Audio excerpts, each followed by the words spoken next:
we're gonna do our combined 11 of the Man City side that won the treble versus the Chelsea side that won the League and Cup double of 2010. Ooh. The Okay. first team to break 100 goals. Yeah. So we're gonna start in goal, of course, and I hope this is easy. This first one, Cech or Ortega. Cech. It's Cech. Yeah, come on. Okay, well, you know, we're going Yeah. Cech. That's a good start. This is a good start. Right. Where's my? There we go. Right. Are you keeping a list, or do you want me to do it? I'll do it. Yeah, you do it. I can scribble down the names as well if needs be. Okay, right. Next one is Kyle Walker or Branislav Ivanovic. Now, Oh, that's a be tough fair. one. Let's be fair. We have to go off of how they played that season. Okay. I'm going to go off of career. Ivanovic. I was going to go Walker. Ivanovic got in the Premier League team. He was the only Chelsea player to get in the team of the season that year. I know. He was. Good. I was such a fan of Ivanovic. Yeah, but was it brilliant? Yeah, but isn't Walker Walker was class? Walker was yeah, class, I think I'd have to go was that Walker. his best season? Yeah, but would that be like I know he won Chelsea, but was that his best season in the season? I honestly don't remember, to be honest. But I would go Ivanovic. I'm gonna go Ivanovic. What happens if you and I go Walker? I don't know. I mean, I'm happy to concede Ivanovic because he was so good. But what are you thinking, Stu? I don't know. I just torn. think as much as I think obviously Stu and Thowney do rock paper scissors. Yes, Stu hasn't even said who he wants yet. I know, right? But no, I just think with Walker, I think he's had as much as that treble winning side. I think he's had a better season than other title winning sides. So I'll go Walker as well. So we're gonna go Ivanovic then. I think. Well, I just think that I think of Ivanovic because obviously I think with that Walker. Oh, you're going Ivanovic. Oh, okay, great. Yeah, because obviously that Walker he was again it was a tail end, but I just think he's had better seasons with other teams and all that. But I mean, it's a win-win for everyone because they're both great players. So you know. Okay. Yeah, true enough. Left back, Ashley Cole or Manuel Akanji. Well, Ashley Cole. Ashley Cole. Ashley Cole. There we go. Okay. Next one we've got is then your centre backs. So, this is Chelsea's pairing back then was ridiculous. It was Terry and Carvalho. No. Yeah, no, it was. actually, in the final it wasn't. FA Cup final. The FA Cup final. So that was Terry Cahill, and Alex, wasn't it? Sorry, Cahill joined us in 2012. Was it Terry and Alex? Okay. It was Alex. Yes, it was Alex. God. Alex. I was thinking of the or league. John Stones. I mean, it's Stones. That's obviously. It's Johnny Stones. As much as I love Alex with an absolute thunderbolt of a free kick. His free kicks were immense, but yeah, it's got to be Stones. It's Johnny Stones. Are we agreeing? Yeah, Stones. Yep. Yeah, definitely. Yeah. I mean, Stones. Okay. We got Stones, right, and then you then got, and let's pray that we're all on the same page with this one. John Terry or Ruben Diaz? Terry. John Terry. Oh no, Ruben Diaz. Oh yeah, okay. I think David's learned his lesson from last time. He's like, exactly. Yeah. I'm gonna pick him again. Yeah, I mean Terry arguably gets her into an all-time Premier League 11, so you have to go Terry every time. Yeah, exactly. Then we move into the midfield. Now with this, it's a 4-3-3 that was played by Chelsea, similar to Man City's. You could argue because they've gone for a 4-5-1, but you could argue that it's similar to a 4-3-3 in a way. So, thankfully, you can. Just stick to the 4. Stick to the the 4-3-3. Yeah, I'm trying to. So, in the middle of the pitch, Michael Ballack or Rodri. Oh, it's got to be Rodri. I think it has to be Rodri. Yeah. Any other season, I would have said Ballack. But that's the season that won Rodri the Ballon d'Or, wasn't it? So I mean, and also again with Ballack is the situation. It was when he was at Chelsea. It was like it wasn't a declining force, but he was he wasn't as good as he used to be. We signed him on a free from Bayern Munich in 2006. We got 4 solid years out of him. He was brilliant. What was it? Not Kevin Prince Boateng snapped his ankle ahead of the World Cup. Yeah. And Kevin Prince swapped his allegiances from Germany to Ghana because of, I think, he got some hate mail. But yeah, as much as I love Ballack, I think it is Rodri. Yeah. It is. I personally think Rodri is one of the most overrated midfielders in some ways. However, that year he won the Ballon d'Or. You just can't argue it, unfortunately. So then you've got Lampard or De Bruyne. Both in there. What was Lampard's goal return that season? Was it a fairly high? He scored over 20 goals in the Premier League that year. He scored over 20 goals in the Premier League that year. And then what was it? Was that the last of? But then you could sit there and say with De Bruyne. I'm sure that was his last great season, wasn't it? Yeah. So we have to choose between a City legend or Kevin De Bruyne. This is a tough one. I love that.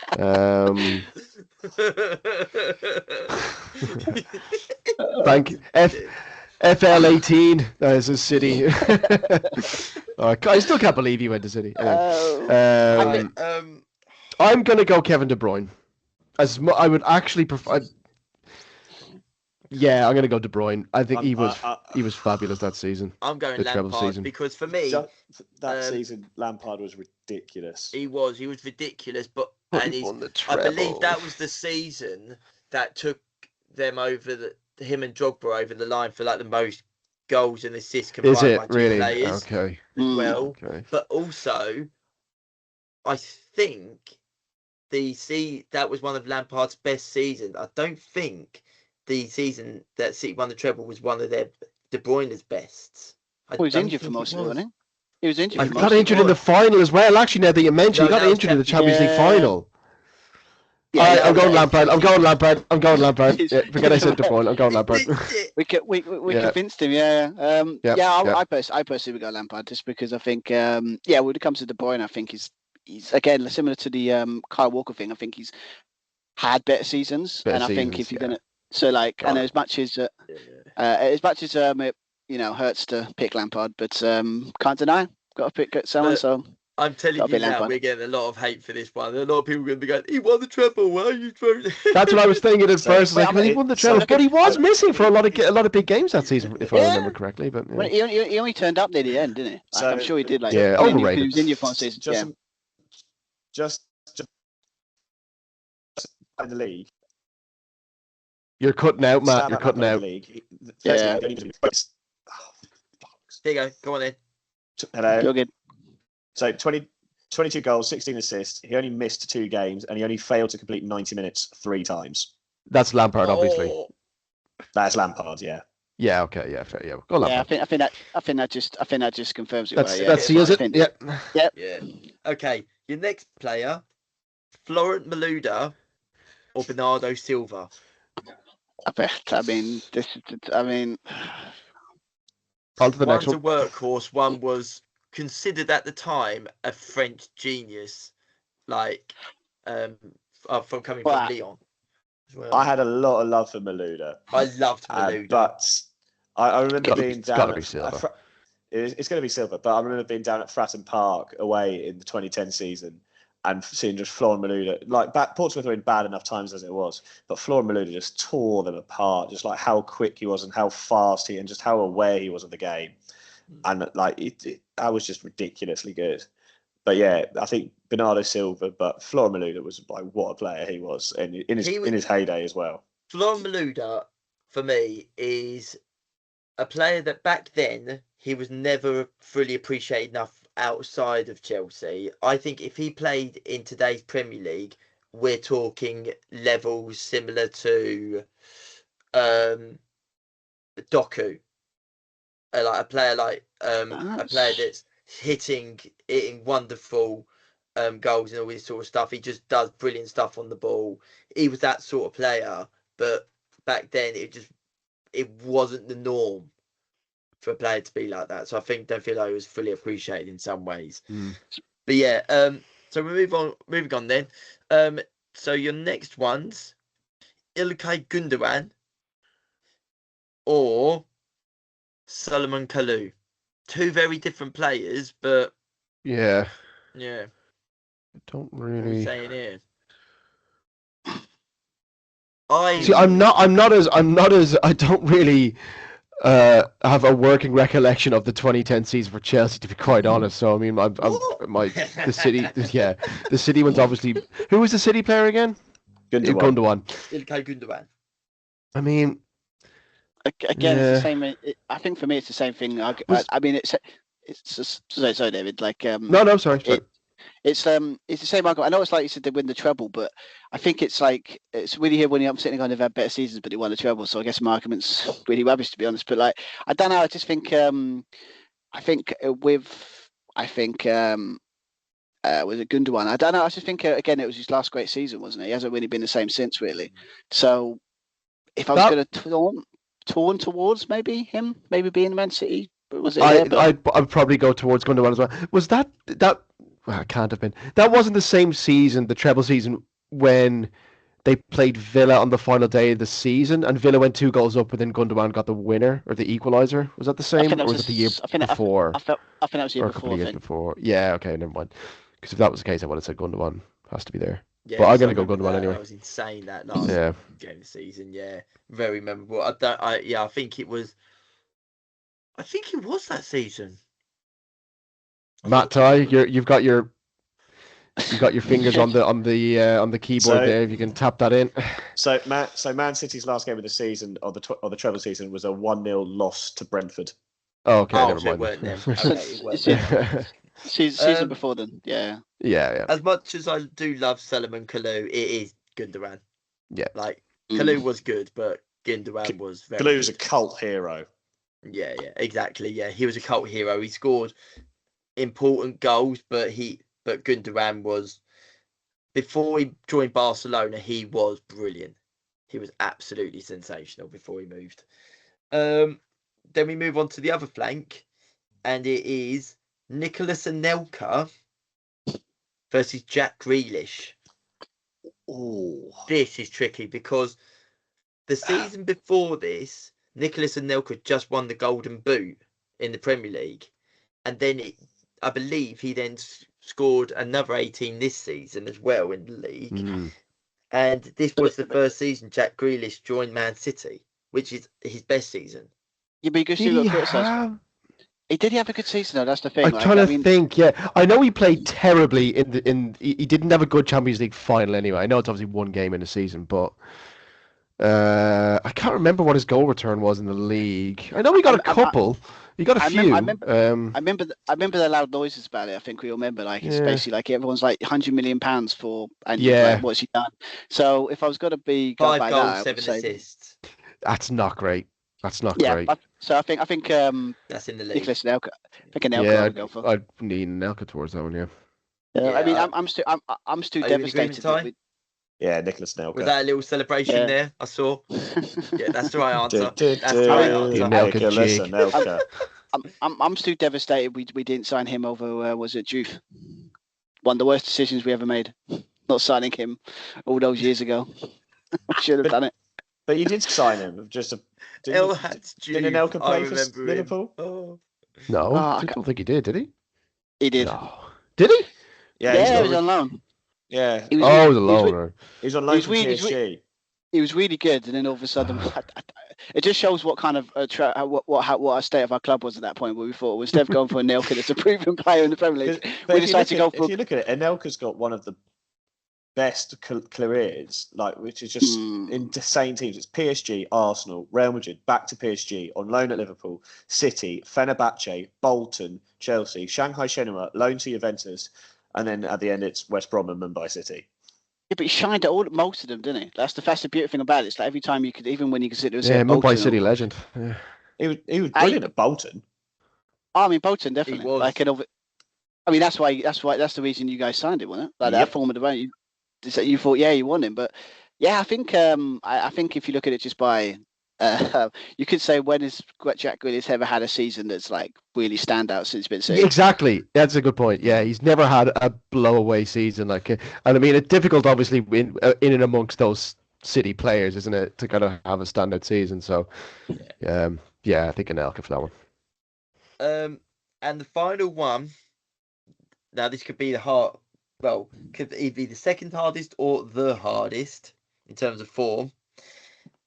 Didier Drogba of 2010 versus Haaland of 2023.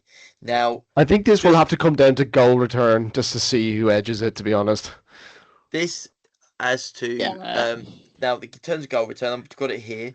I think Haaland got like 33 or 53 something. games, 52 goals, 9 assists. Didier Drogba, I only have his Premier League. I can't find his Champions League or FA Cup. Premier League. Give me a 32 appearances, 29 goals, 11 assists. That's so good as well, man. That's so good. So it was between him and Rooney for the Golden Boot on the final day, and he scored a hat-trick against Wigan to win the... So in total in 2010, Drogba played 44 times for Chelsea, 37 goals. 37, and Haaland got 50 odd. I think you'd have to go Haaland, wouldn't you? I'm going to throw this out there because I know we're talking about the FA Cups, but if we talk about how they performed in the FA Cup final, Drogba was man of the match and scored the only goal and the winning goal with a free kick in the 2010 final, whereas in the 2-1 game for City, it was both goals with Gundogan. So then Haaland was amazing. Don't get me wrong. Haaland was amazing. I still think but I think respect the point. If you want a player in a big game final, Drogba's got the track record. No, you're quite right. If we're going purely by that metric, then I think it's Drogba over Haaland, for sure. But we're talking about seasons as a whole. 52 bloody is. I think it has to be Haaland. But also he played like a lot more games than Drogba. If you look at the ratio. Yeah, well, because they got. But that's not Haaland's fault, is it? I'm not saying it is, but I'm just saying. If we want to compare the Haaland's fault, it's also not Drogba's fault either. But I'm just saying. I'm sorry, Chelsea 2010 didn't play more games than us. No, I love Drogba, and Drogba was an absolute phenomenon. And that he had a great season that season by the sound. I think this is going to be split. I think it's. I'm going to go Haaland. Stu, just to let you know, you could have the deciding vote here. Matt Ty, you've gone for Drogba, haven't you? Yeah. I have as well, because I originally was thinking Haaland, but then if you think about it, that final record is by far flawed. It's no one flawless. And, maybe a bit of Chelsea bias, but I Drogba for me. Well, put it on this one. What's the point of having like a sporting team? You kind of a little bit biased when you get your players come there, right? Like when there being options. But you can't have any bias here, Stu. Well, if I had my bias, or basically, but on both ends, I can't have any bias because I both don't like City, and no offense, you guys don't like Chelsea. So like, I'm a lose in that sense. So I can't win. Stu, love it. Stu, if you say Drogba, I'll promise to. No, I can't do that. I was going to say I promise to say nice. Oh God, what was you going to say? That's what I'm trying to say there. Should we stop recording? Yeah. Bloody hell! I just love the way when it's final to say we always kind of go, well, we're trying to convince them to go their way. It's just like, got to stay. Welcome to Arcade Football Podcast After Hours. I was just going to after dark. You can now find us on OnlyFans. Bloody hell. But Stu, just to let you know, I do have the power to stop recording if you say the wrong answer here, okay? True, but I have the power to edit all this, so. Yes, pull ranks, Gio. I love it. Yeah, I let's be honest, I have. You are the overseer, the true overseer. Yeah. Okay. But yeah, I don't know. I think as much as I can see the argument with Drogba, because obviously in that final he was immense, but again with the Haaland thing, it's like that was. You can't not say again. It's the idea, not the goals, but just the idea that he was just a phenomenon in that season. Like seriously, just like he turned up to the Premier League and just done that. I think. Yeah. Maybe you could sit there and say the final, different metric, and if you were looking at that, Drogba would win. But I can't sit there and say I'm not picking Haaland, especially that season. Okay. So I'm going Haaland, man. So can we be diplomatic here and just say Haaland stroke Drogba? I don't want to decide about paper rock fucking scissors. Like, do we have let's make this interesting, and I know exactly how we're going to decide. I say we drop Anelka. So I think the best way to decide this, I've not looked it up yet, so I still need to work it out. Who has the best, not goals to game ratio that season, but who has the best goals and assists per minute ratio? Oh, right. Okay, this might be interesting, actually. So Haaland has 61 goals and assists over 53 games. What did you say Drogba's was, Ty? 29 goals. Drogba had 29 league goals. But in all competitions. It was 40 something, wasn't it? Was it 30 something? It was something like 34 and 40. That's still 37 and 44. 37 and 44, and then does it say the assists at all? Give me a minute. Need all the stats here, Ty. We need to win this. I don't see it with the stats because I think he topped all metrics. Ireland. He played the dodgy Sunday League game. He scored a hat trick. I want it. Okay.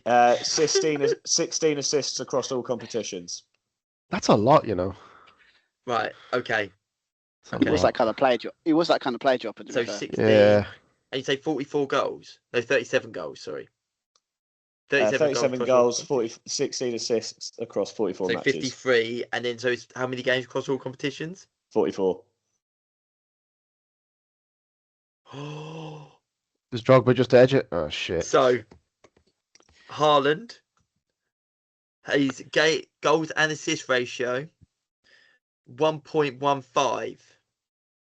Drogba's, 1.2. Yes! Drogba edges. All right. Well, I mean, I'm not too upset about it because Drogba's an amazing player, but you know, it's a win-win. It's just I hate losing. Please, someone. I feel. Or we could say this is what. Oh man, do a better dance, mate. What was that? Well, that was the celebration, wasn't it? That was Drogba's goal celebration.